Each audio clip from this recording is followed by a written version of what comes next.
Poker's legendary champions, next generation stars, and tireless ambassadors of the game, sharing their wisdom and guiding your journey to high achievement on the green felt. This is Tactical Tuesday on Chasing Poker Greatness with your hosts, Brad Wilson and Jon Chai.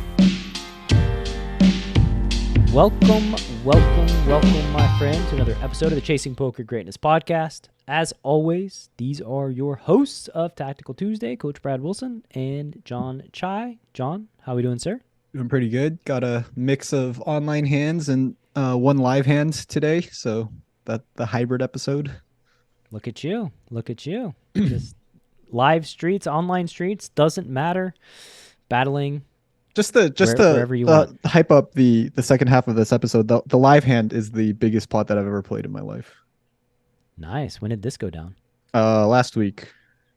Last week. Biggest pot you've ever played in your life. I don't know the results. I don't know anything about it. Yeah, I deliberately kept it from you because I knew that it was probably going to make it onto Tactical Tuesday. Well, that is a good little tidbit for the back half of the episode. What's up with the first half of the episode? Why are we even here? Why don't we just skip to that? So the first half of the episode are going to be two hands from 500 Zoom. I've been making, as Brad knows, I've been making 500 Zoom play and explains pretty much every day for like the last 4 or 5 days, mostly for the, not mostly, exclusively for the Wolves Coaching for Profits program. And so I have the biggest hand that I lost and the biggest hand that I won from about the last, I'd say 6,500 hands of 500 Zoom that I've played in the last 4 or 5 days. Nice. And for those of you that don't know, Jon became a partner in Wolves at the beginning of this year and has brought his tenacity with everything that he goes after towards coaching, teaching, facilitating others getting better at poker, and it's been quite great to see. And you've turned into a killer in the coaching arena through sheer effort and willpower. Yeah, 3-hour P&Es. Yeah, 3-hour P&Es. The guy, he will watch, he'll make a slide deck and presentation, and then he'll record it, and then he'll watch back his presentation and take notes on how to do it better before he does it the following day. You're a very dedicated man, and yeah, it's a pleasure just working on this project with you in the trenches together. It's basically me and you training, growing the Wolves. Yeah. If you're interested in being coached by both Brad and myself, definitely shoot us an application at cpgwolves.com. Yeah, for sure. And with that said, 500 Zoom. Start out with ace-8 of clubs on the button, and you open 3x, and the big blind calls. Just don't know anything about the big blind because it's Zoom. They check. Flop is 9-6 deuce with the 9 deuce of clubs. You have the ace-8 of clubs, so you flop flush draw. 32 in the pot. I imagine that you bet. Could really use a spectrum of sizes here. I could see anything from small bet to an over bet. Yeah, I think like 2019 Jon would have just bet a third here and not had any other sizes. 2023 Jon, I think still only has one size here, but it's mostly the big size.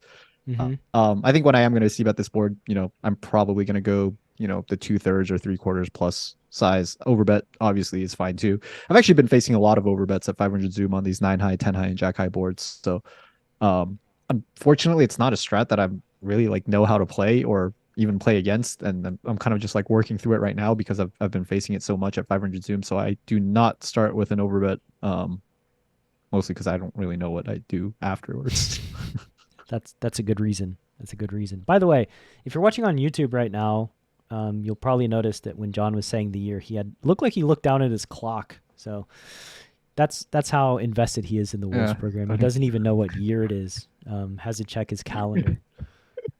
So you start out with 70% on the flop, and villain raises 2.5x, which looks I'm pretty sure 70% 2.5x is one of the sizes that are recommended. It's the norm. So you're feeling maybe like the big blind is probably trending more towards reg. Yeah. Okay. I would definitely trend. I would definitely imagine that to be the case. I mean, I don't know if this changes your mind at all, but this is min 2x my plus bet 1. plus 2. Yeah. Yeah, that's what it looks like. So it's Yeah. min plus a click, right? Or 2 big blind, 2 clicks. Yeah. We're playing 500. Yeah. That might, and that could very well influence, because that's a weird. It's not like a reg press the 2.5x hotkey. Yeah. There, it's like a manual thing. Yeah. Well, who knows? Yeah. I mean, that it makes me feel maybe it's like slightly more on the fishy side than a reg, but whatever. No, can't read too much into it. So this is like pretty much the only decision point in the hand for me that I wanted to talk about. The decision. I skipped ahead, so I saw. Yeah. Do like bet 3-bet versus call? Yeah. You have like a bad card. Yeah. We really want him to have hands like 10-8 of clubs, 7-8 of clubs, 7-5 of clubs. Yeah, those type of hands. Yeah, they do have 8-5 of clubs. 8-5 of clubs. Sorry. Yeah, 8-5 of clubs. They're bigger flush draws. I think trend towards 3-betting pre, but I guess there's a fair amount of like suited kings in the range. I think 7-8 suited 3-bets pre sometimes. You know, like.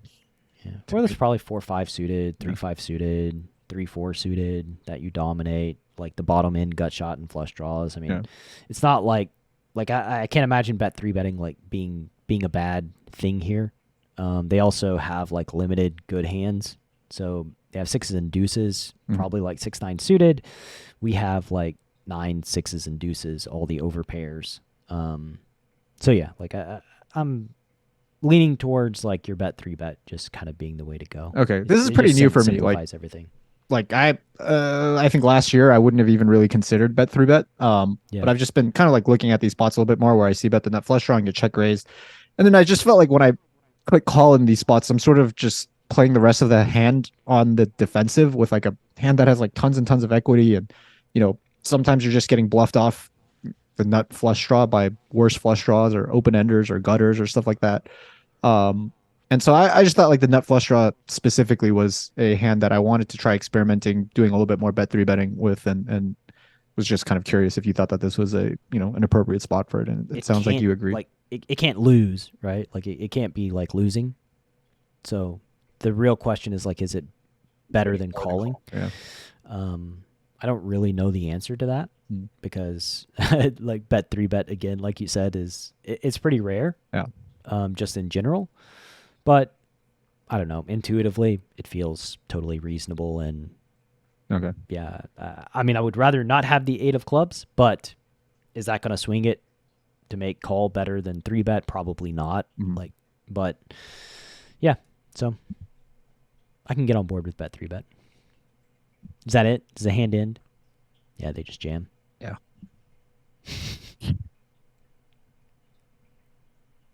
Oh, top pair. Yeah, you made an ace.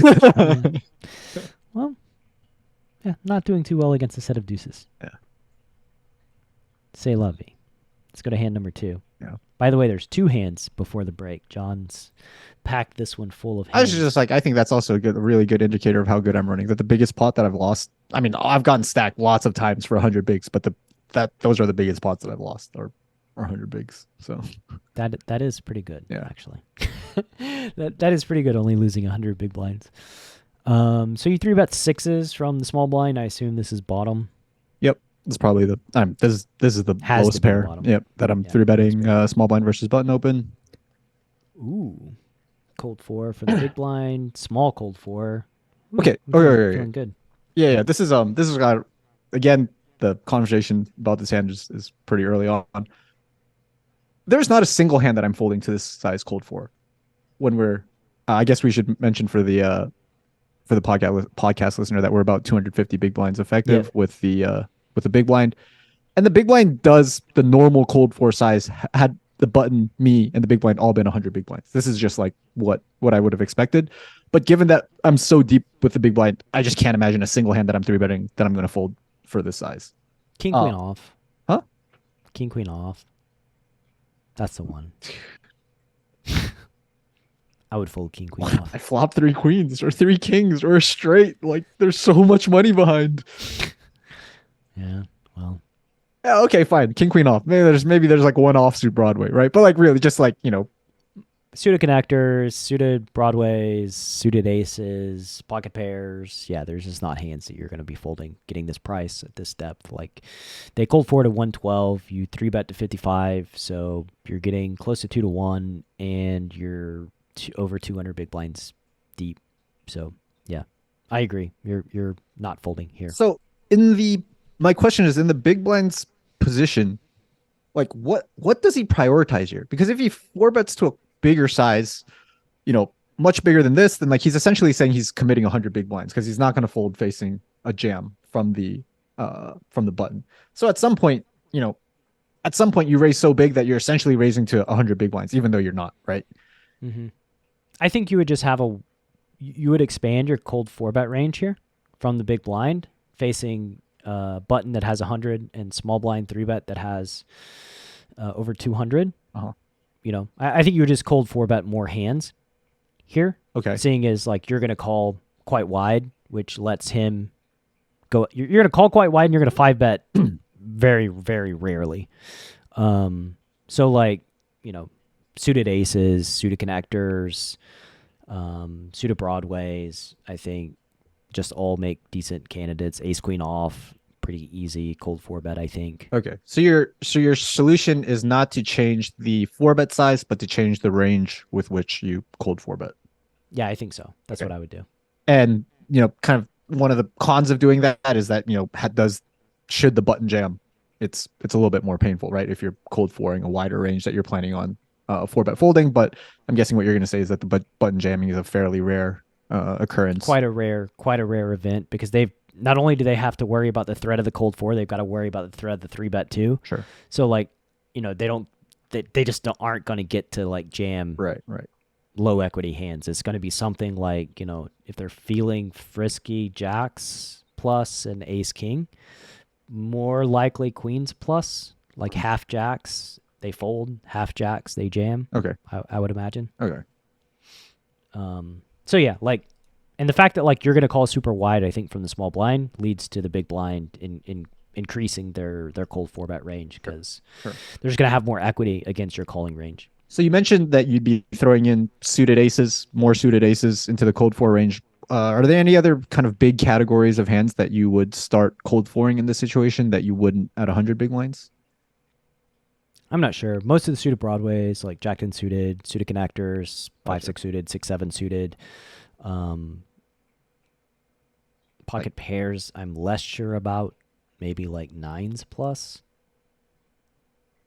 something like that. Okay. Ace queen off, ace king off. I'm pitching ace jack off. I'm pitching king queen off. So, yeah. Okay, so it's really suited connectors and suited ace X. That's like that are like and suited all the suited broadways. Like I could see like 4-bet cold 4-betting like queen 10 suited here and jack 10 suited and king jack suited and king 10 suited. I think those hands probably going to be able to turn a profit too. Okay. Gotcha. Wow. That's pretty good. Oh my god. So pretty good. You call and the flop is 4, 6, 7 with 2 diamonds, the 6, 4 of diamonds. I think maybe like king 9 suited might be like kind of the worst hand that I would call for. Yeah. So you check and probably should have considered donking. This is in my P&E, in one of my P&Es actually, and I don't know if I thought about it in the back of my head and didn't say it, but I didn't even say out loud that, I was considering donking, but I think that should be a huge consideration on this board. I think so too. I think that like they should probably just be checking back like most of range. Again, it's going to depend on like their range makeup of their cold 4 in this exact situation, which is impossible to tell. Like if they have all the suited connectors, then like maybe they can get away with betting this board a little bit more frequently and a lot more like backdoor hearts and flush draws. But it's just going to depend on like what they're cold 4 betting with. But I mean, I can't imagine this size being the one. So they cold 4 and then they bet like 20% potish. They bet 46 into 237. Yeah. I don't really know what to say. Yeah. I mean, I agree with like everything you said that I think the flop should be heavily checked back. If they are going to see about this flop, I do think that they should probably go larger than this size. Yeah. That's what I assume you're going to say. Yeah, yeah. At the same time, it's tough to blame the big blind for playing this strategy. Like me, I assume he's played very few cold four pots, 250 big blinds effective online, and then at Zoom, you have very, very little time to make your decision. So, coming up with a 4-bet strategy on the fly while playing other tables and in a 15 completely seconds, unknown situation. Yeah, it's yeah. I'm gonna cut him some slack here. Also, I have a set, so please. Yeah. You definitely want to see the bet. Yeah. I think donking is probably best. Yeah, for I you. agree. Like, what size would you donk too? Because that's like another thing that would be kind of different than usual, given that we are pretty deep. I have no idea. I don't know. Well, I mean, it's going to be between 30 and 50, but I'm not exactly sure which one I prefer. Yeah. Okay. The greed in me wants to go 50, though. Yeah. I know. The greed in me wants to go 50, although I don't. So we're saying 50 know. when you say between 30 and 50. Probably 50. Yes. The rest of the hand is trivial. Yeah. They bet 20% pot. You check raise the 210. You got 944 back, and they just rip it. Yeah, and I'm like, please have aces. Please have aces. I just don't think you're ever going to see aces here when they jam. It's always a flush draw. I mean, it's flush draw or combo draw, some kind of equity. Ace 5 of diamonds. Oh man, that made me really sad. Okay, I hope he doesn't have aces anymore. Yeah, he has the ace 10 of diamonds. So, villain.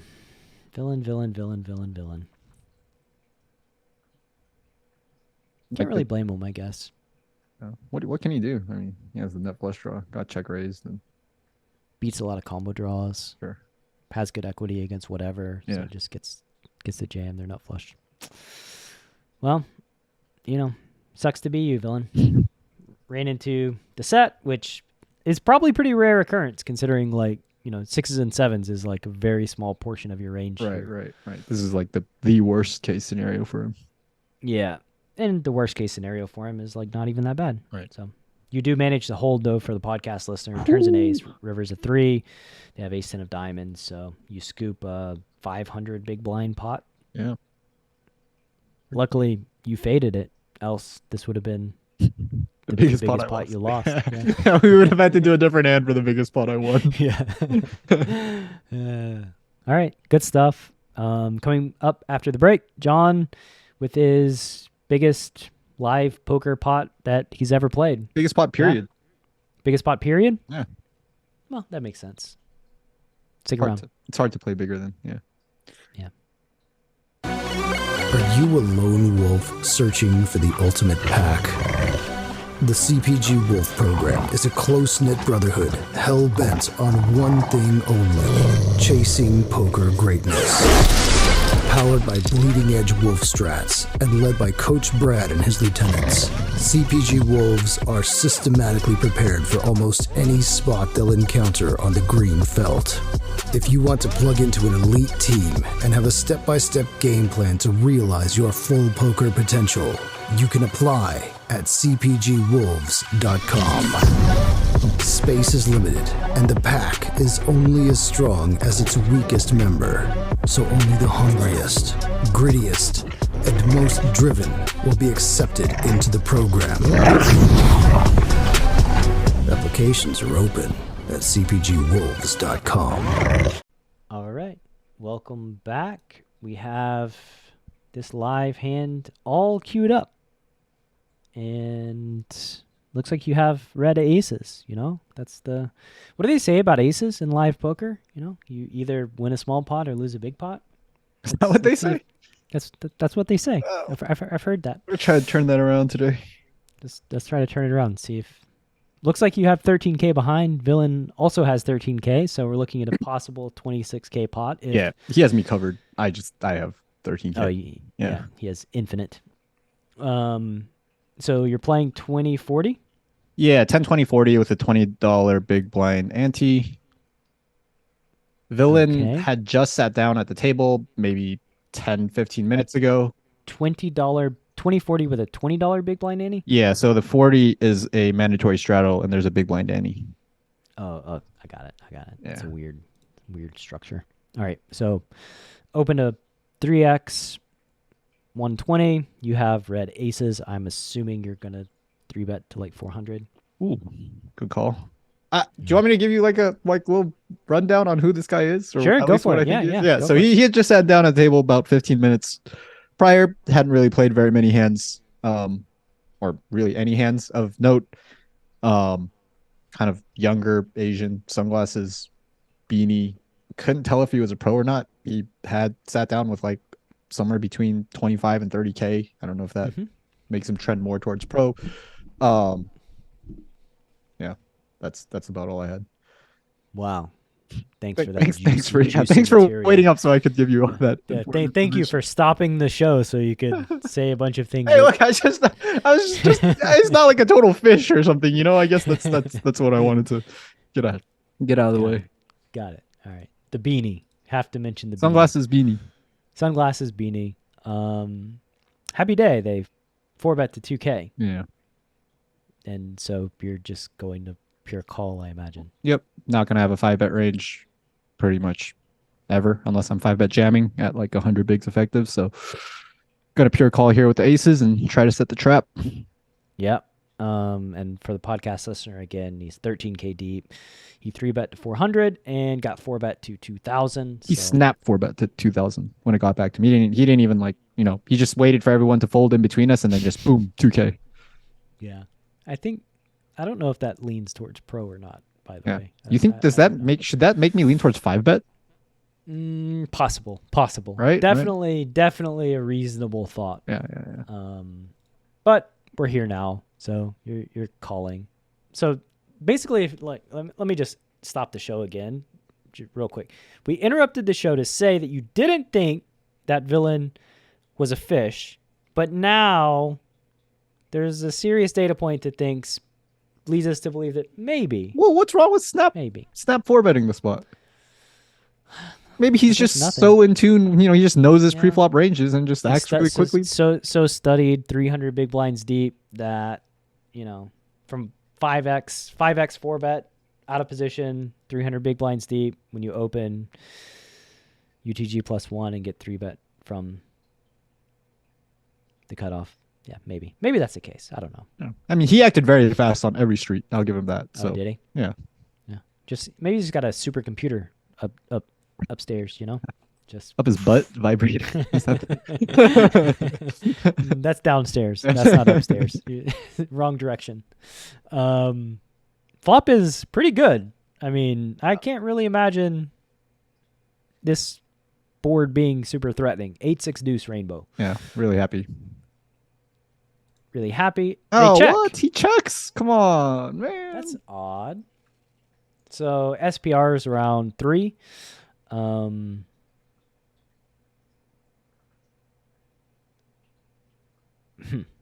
have so many different conflicting thoughts here. Like, I feel like a quarter is pretty good. I feel like check is pretty good. Probably just would lean towards check, though. Yeah, that's what I do. Nice. Check, turns a 5. Again, pretty non-threatening. Oh, and he goes to the pot button. Oh my God, I just... just Vegas in the Mirage. That was me right here. Just counting the pot, counting his stack. Like, my wife needs that new bathroom renovation. 4K. All right. so he snap checks the flop and he snap bets the 4K on the turn. Yeah. No hesitation. I'm guessing you have to give it 20, 30 second thought before you call the turn. I don't think I even thought that long either. No, I played 15 seconds. Yeah, I don't know. Usually, like when I know what I'm doing, I don't spend much more time than I need to. And I don't know. I appreciate playing with people who play fast like this guy, and I'm sure other people appreciate it too. So I'm okay with like maybe giving something away, playing a little bit faster than I have to. Yeah, the biggest pot of your life, and you're worried about spending an extra 5 seconds thinking. I didn't know it was going to be the biggest pot of my life. I mean, you got a bunch of clues. When you call the turn, it's 12K and you got 7 back. These are big data points. So what am I supposed to do if I think about folding? Like what should I think about on the turn? Like I would think about what I would do if I had jacks or tens. That's what I would think about. And whatever I would do with jacks and tens is what I would do with aces. So that's how I would think about it personally.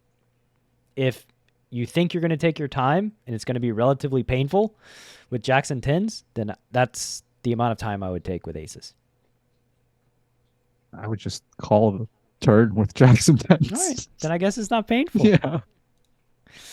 And they jam the river and... Oh, I just like snap. He snap jams the river. I snap put it in. I can't imagine, like, how could this be bad? And then snap turns over his hand. There's no way, right? What the fuck? Oh. It's rare that I like feel it when I lose a pot. I felt this one. Like it was. He turned over his hand. He was like on the other side of the table, and I had to squint. I was like, "Is that a 6?" Yeah. So for the podcast listener, the river pairs the board. It's a 6, 8-6 deuce, turn 5, river 6, and villain has the 6-7 of spades. Ouch. Sorry about the bathroom renovation, sweetheart. Yeah. We're actually renovating this guy's bathroom this month. We paid for somebody else's renovation. Yeah, man, this is a brutal one. This is a very sad one, and I would say that I would lean towards villain not being a reg. Yeah. Now I know. Yeah. Yeah.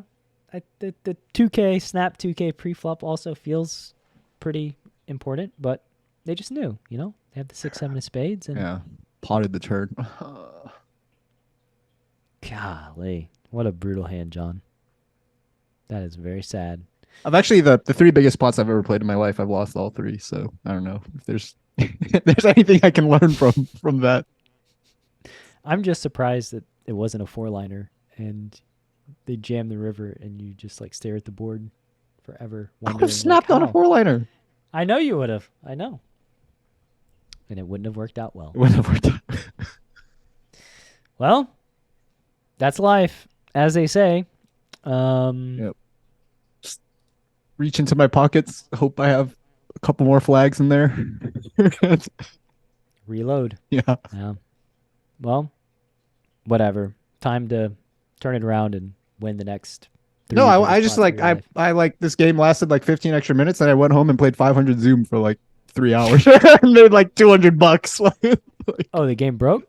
Yeah, I mean it didn't last like super long after this. It wasn't like it went on and on and on or something. And I just ended up coming home and made a peony and made back like 10, not even 10%, 1% of what I lost in this pot. Oofda. Yeah. Rough one. Well, I think don't have any strategic things to add in this week's episode of Tactical Tuesday. Going to end on a sad note. Maybe later this year we'll have some happy notes. As an aside, you also got stacked by Dan Bilzerian recently too, so we haven't. Yeah, that was not particularly interesting though. It's just nut flush over second nut flush. Yeah, not interesting to the listeners that you got stacked by the most famous person in poker who has infinite followers. Let's spend time talking about the beanie that this Asian kid is wearing and just gloss over. I apologize that like the 26K pot was the one that I'd rather talk about than the 4K pot or the 8K pot or whatever that the other one was. Yeah. Well, good episode. I got nothing left. See you next week. Hopefully, if I'm still alive. Thanks for listening to Chasing Poker Greatness. You can subscribe on Apple Podcasts or on your favorite podcast app. Go to chasingpokergreatness.com to get the newsletter, join the Greatness Village community, book a coaching session, or dive into the latest data-driven poker courses. Follow the show on Twitter @CPG Podcast.